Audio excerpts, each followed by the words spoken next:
Hello, my name is Matthew Hunter with Legacy Wilderness Academy, and I'm on a mission to document every edible and medicinal plant in the southeastern U.S. so Southerners can have greater access to nutritious food and free medicine. In today's video, we're going to be looking at a plant that is excellent for liver and gut health, a plant that, because of that, is really good at working with chronic skin conditions like psoriasis, eczema, and acne, and is also one of the top plants that I would use for iron deficiency anemia, a plant that's just wonderful at raising iron levels. And it also provides a vegetable. It's called the yellow dock. So in this video, we'll be looking at how to identify yellow dock. I'm going to show you how to dig up some of the root, and then we'll be taking it home and preparing it into a medicine. Stay tuned. Before we begin, I'll quickly mention that if you want to learn more about medicinal plants of the southeastern U.S., make sure to grab yourself a copy of my free guide to medicinal plants, which you can find in the link in the description below this video. So here I am today next to a little cypress swamp. And right below me, there are a few little yellow dock plants. And so yellow dock also goes by the name curly dock. And it's a plant that is originally from Europe and can now be found growing as a weed throughout almost the whole lower 48. It's very common. You can see that the little frost we had a couple days ago knocked it back, and it kind of looks a little run down and has some purplish color in the leaves. But this is a plant that actually really likes cold weather. So I usually start to see it really start coming alive in the fall. And if the winter's really mild like it has been for the most part, it'll actually start growing sometimes and actually flowering in the winter time. So this is a plant that last year I saw throughout January and February.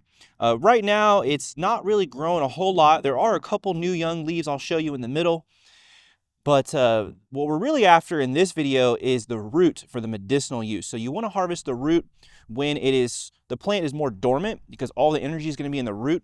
Once the plant starts to kind of wake up, it's going to produce leaves, and that's when we want to harvest the leaves. It's sort of in the springtime. And then later on, around the summer, it'll actually produce seeds. And when those seeds dry, we can eat those as well. But for this video, we'll focus on the medicinal uses. So let's take a closer look at how to identify this plant. So yellow dock is a cousin to rhubarb. So those of you gardeners should be able to see a resemblance to rhubarb, especially right now with the cold weather sort of bringing out the red in the stems here. Looks a lot like rhubarb. It's in the buckwheat family. And yellow dock also goes by the name curly dock. So yellow dock is a reference to the yellow color of the root, which we'll look at here in a moment. And then curly dock is the name that most foragers probably know it by. And that is a reference to the curls along the margins or edge of the leaf. And that forms a really great identification feature. I'll show you a close-up there of that. You can see very clearly that the edges have a lot of tiny little curls to them, and they're real wavy. And then another thing that we want to look for with the curly dock is on these young leaves coming out. By the way, these young leaves here would be really good to throw in a soup. You can eat them raw, but I like them to eat them a lot better cooked. So you can cook them up. They're really good. But you can see here on these how there's like this little sheath. And this little sheath, it kind of turns papery. And if you peel it off of these young leaves, it's always at the base of the youngest leaves, there'll be a slimy substance underneath it.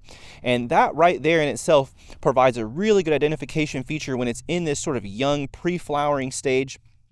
And as the plant ages, you'll start to be able to notice that this turns kind of brown. But if you look for it, you can often find it not on the bottom of every leaf, but at the base of many of the leaves. You'll see this sort of brownish, papery sheath that kind of dries up and peels off. So be on the lookout for that as you go to identify the plant as it gets older. So I'm going to go ahead and dig up this dock plant here, and rather than just going right after the root like a lot of people do, I'm going to dig a hole right next to the side of it. And the reason for that is because I don't want to break the root or scratch it up. And so let me show you my little technique for digging up roots. I'm going right next to the plant.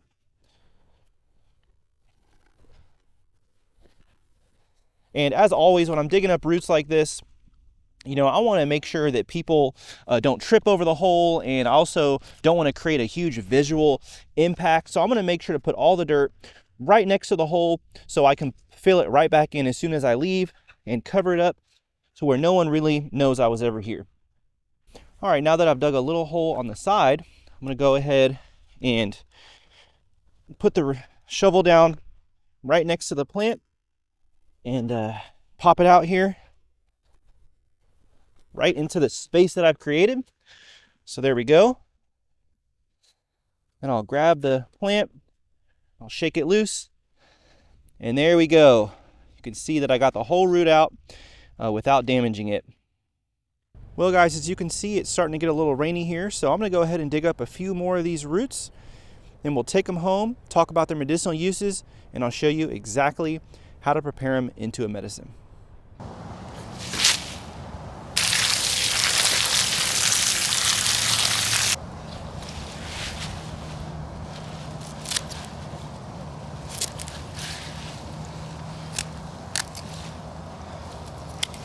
All right, so I've went ahead and washed up the dock roots and trimmed them up.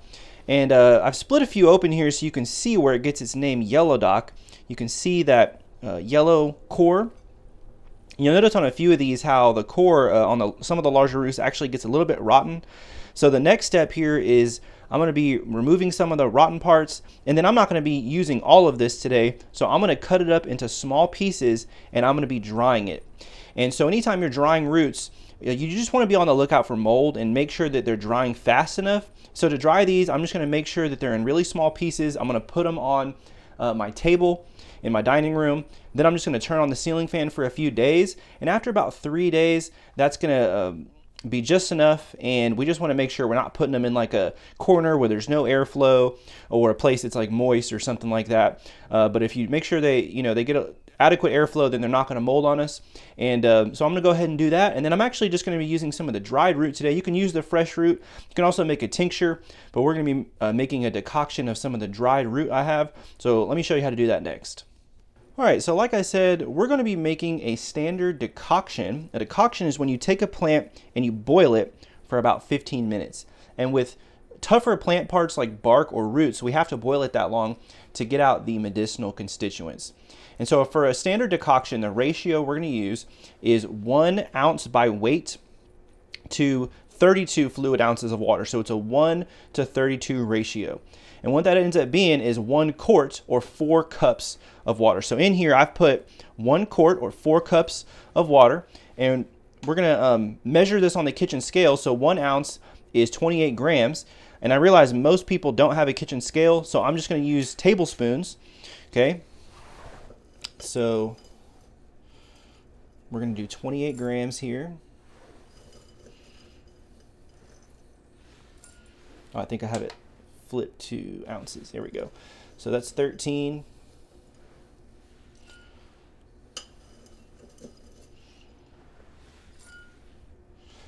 All right, so about 4 tablespoons. We're at 27 grams. So I'm going to go ahead and put this into the water, and I'm going to set that on the stove and boil that for about 15 minutes.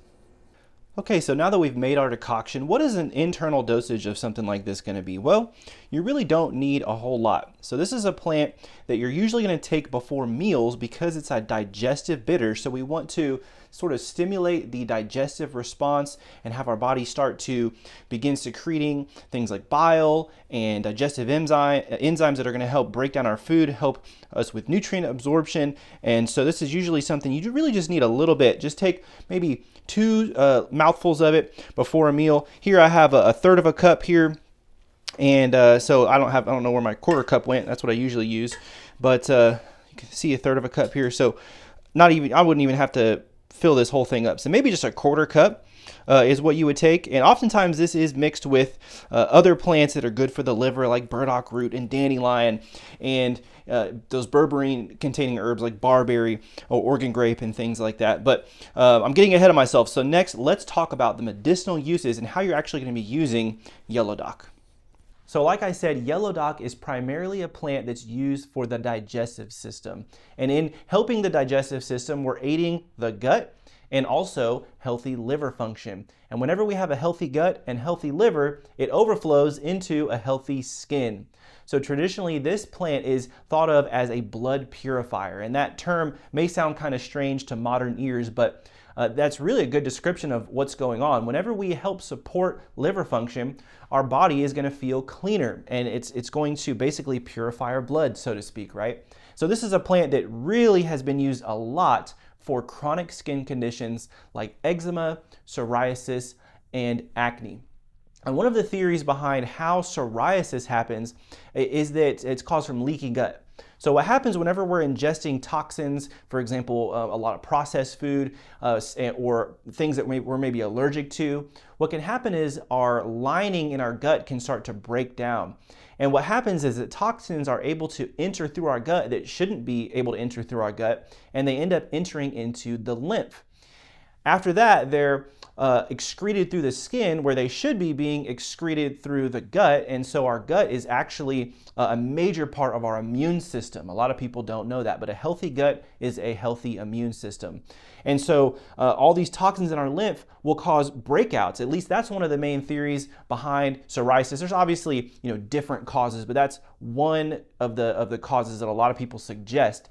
And so whatever the exact reason is thought that the dock and other digestive bitters like dandelion root, burdock, any of those rooty bitter herbs, and the other plants as well, things like cleavers, which we talked about in our last video, can also help by moving the lymph and stimulating lymph circulation. But anyway, the digestive bitters are going to help heal that gut lining and prevent toxins from being able to enter the body when they should be expelled through as waste. Okay, so this is a wonderful plant for the skin, also for things like acne, which as we know is caused by hormones. Again, acne is one of those, it's really hard to nail down the exact cause, but the liver is one of the organs that greatly influences the hormones. So if we have a healthy liver, chances are we're going to have healthy hormone fluctuations and healthy hormones in general. So eczema, psoriasis, acne. With eczema, it especially works well for weeping eczema. So any type of moisture, because yellow dock is really good at drying out the skin. So it's wonderful for chronic skin conditions. Again, usually mixed with other things, and obviously taking into account diet and all the other things. If you have one of those conditions, you've probably researched it up and down. So on top of what you're already doing, you can use dock in a formula with other bitter root herbs, okay? Now, another thing that yellow dock where it really shines is for iron deficiency anemia. This is one of those plants, this is like the top plant that I know for that condition. So for those of you who don't know, iron deficiency is the #1 most common nutrient deficiency worldwide. And I'm sure, if you have iron deficiency, you probably already know. But one of the things with iron supplements is that they can cause really bad constipation. And in fact, extreme cases of constipation sometimes. And other people may be taking iron supplements and they don't have constipation necessarily, but then they find out that no matter how much they take, their iron levels don't go up, right? So this is one of those plants that, again, the iron deficiency is sometimes caused by things like low stomach acid. A lot of people, when they get acid reflux, they think they have too much stomach acid, but in reality, it can be a sign of low stomach acid. That's a whole nother talk altogether. But this helps the digestion, it helps the absorption of iron, and it's also thought that it helps assimilate iron, so it helps the body absorb iron, or it can help your body use the iron that it already has stored in the liver. Regardless, this plant is not only high in vegetable iron, I wouldn't say it's more high than other vegetables that are high in iron that you maybe are already eating. So it's not just that it's high in iron, it's something more than that. It helps your body either absorb iron or assimilate iron or use iron that it basically has in it already, or a combination of the two, as well as being high itself in iron. So this is a plant that's really, really good for that. And for all of these uses, for the skin and for iron deficiency anemia, you're going to be using the plant internally, because of course with chronic skin conditions, you can put the herbs on top of it and you can heal the symptoms, but with something like yellow dock, we're really going after the root cause of the problem, no pun intended. And so there's one more thing I want to talk about with yellow dock.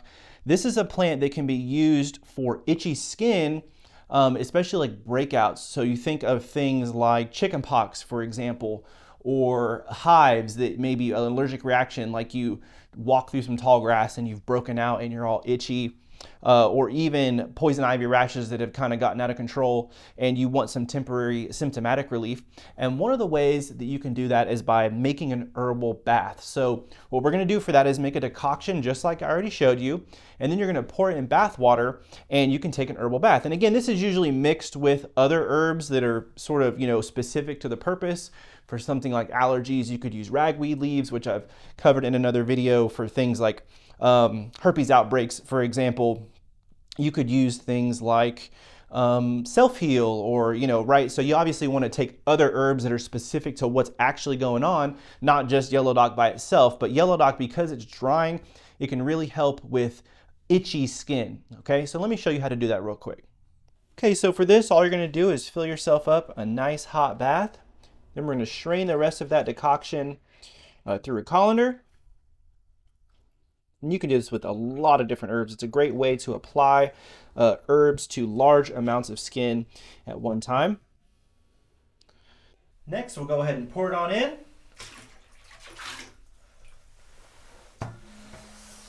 And then hop on in for a nice bath.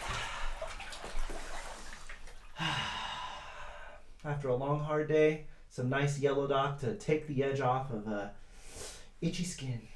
Yeah. Well, guys, I hope you enjoyed learning about the yellow dock or curly dock plant. Again, my name is Matthew Hunter with Legacy Wilderness Academy. And if you do want to learn more about medicinal plants of the Southeast, don't forget to download yourself a copy of my free guide to medicinal plants, which you can find in the link in the description below this video. And also make sure to check out some of my other videos, which I'm going to make pop up somewhere on the screen. I'll be filming a lot more videos like this on the flora of the southeastern US. So I hope you come along and join me. Until then, happy foraging. Have a good day. Will you give me a towel?